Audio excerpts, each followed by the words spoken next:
"Oh my God, I just got accepted to my dream college," my older brother Jeffrey screamed. My mom, dad, and sister began clapping and cheering. I just stood in shock and sadness. "Mom, Dad, you both just lost your jobs. How are you guys going to afford that?" I said, snapping everyone back to reality. The room instantly went quiet. "She's right, son. I don't even know how I'm going to continue paying for Ari to attend that special school," my dad said. But before I go on, make sure you like and subscribe and hit that notification bell. My little sister, Ariane, had cerebral palsy and she needed extra care and attention. After my parents both lost their jobs, everything seemed to fall apart. How are we supposed to make ends meet? "It's okay, guys. I will just continue working at the diner for now. I'll get to go to college someday," my brother said softly. My heart broke for him because I knew he'd excel at college. He was always at the top of his class, and I knew that he'd probably make enough money to take care of the whole family when he came back from college. I sighed and went to sleep. The next day was Saturday. I'd usually take Ari to the park for some fresh air. I laid a blanket on the grass and took out her favorite snacks and a few little toys. She clapped with excitement. After a while, I noticed Mr. and Mrs. Medlin sitting on the bench a few feet away. They were looking at us intently. Naturally, I was spooked out. The Medlins were the wealthiest people in our very superstitious neighborhood. They lived in the Medlin Manor, which had been passed down to them by their wealthy ancestors.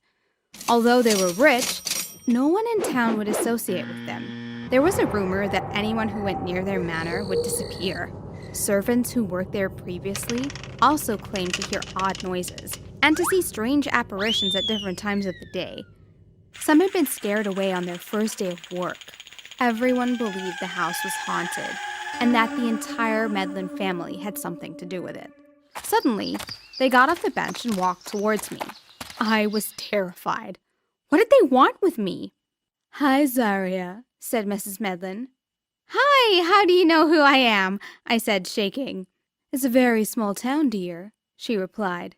"Do you know our son Elliot?" Mr. Manor asked. Yes, he goes to my school," I said. I avoided Elliot like everyone else at school did. In fact, he was the least popular kid at school. Everyone stayed away from him since kindergarten because of his family's odd reputation. I sometimes felt sorry for him, but I was also superstitious and it was too risky to talk to him. "Well, we know that your family is going through a bit of a hard time right now, and we would like to help. No one wants to be Elliot's friend, and he's a teenager now. I think it's about time he had a female companion, like a girlfriend. But girls run away from him because of those silly rumors that started years ago. None of them are true, by the way. Anyway, what we came here to ask you is if you'd consider dating our son," Mr. Medlin said. "What?"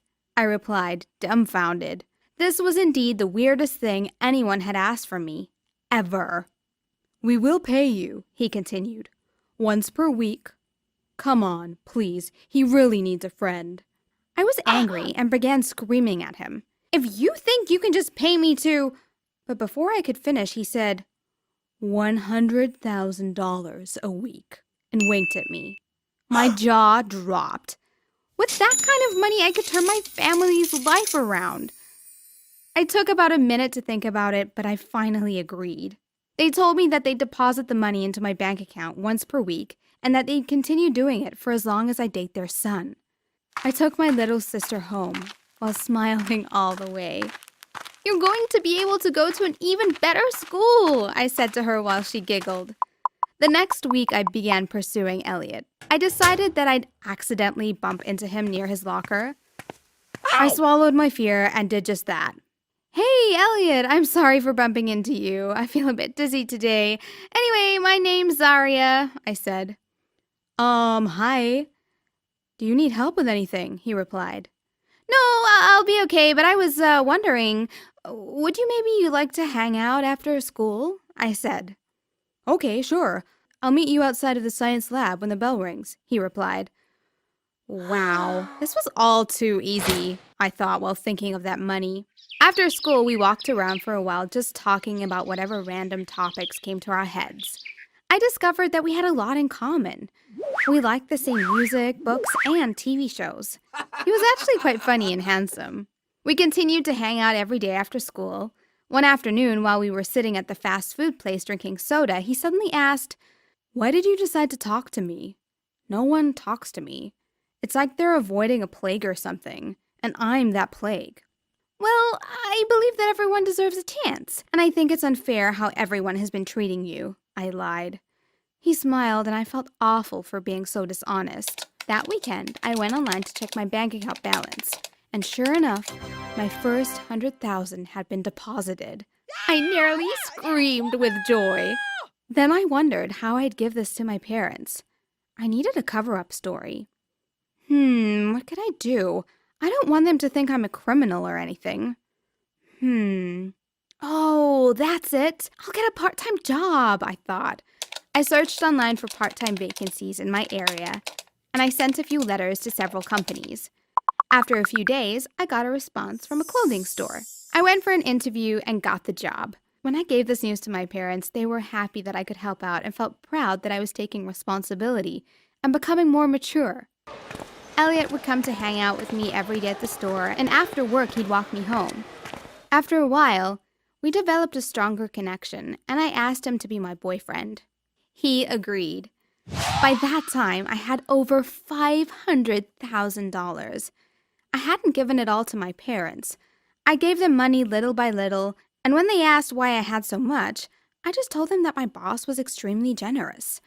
My sister was able to go to a better school with specialists who were more qualified to take care of her. After 2 months, my brother had enrolled in his dream college successfully and was completely enjoying his life. I felt so proud, happy, and relieved that I was able to do this for my family. One evening, Elliot invited me over to his house to watch a movie and eat snacks. At first, I freaked out a little bit because I still believed that his house was haunted. But I realized that if I didn't allow our relationship to grow, his parents might stop giving me money. I had grown to enjoy my new riches, so I decided to conquer my fear again. He met me at my house and we walked to his. The Medlin Manor looked much darker and scarier up close. I thought it looked like an old castle. I imagined that there were probably many hidden rooms and pathways inside. He opened the door and we went inside. The interior of the house was just as spooky. Although everything in there looked very elegant and expensive, it was still dark, and I had a bad feeling that I just couldn't shake off. "Hey, Zaria, are you okay? You look worried." "We don't really have ghosts here, you know," he laughed. I'm okay," I said. "She's a really pretty one." His dad winked, and they left the room. I continued to hang out at Elliot's house after work most days. I told my parents I had to work late, and my friends believed that I was home studying. Despite the rumors, apart from the fact that the Medlin Manor was old and a bit ugly, I heard no strange noises and saw no ghosts. I continued to give my parents money every week. I believe they knew it wasn't all from a generous boss, but we were all so desperate that they took it anyway. Our life improved, but as time went by, I felt more and more guilty about accepting money to date Elliot. I had really started to fall in love. One morning I woke up, and I could not imagine my life without him. That was how close we had become. I felt this heaviness in my heart, which I couldn't ignore anymore. I didn't want to lie to him.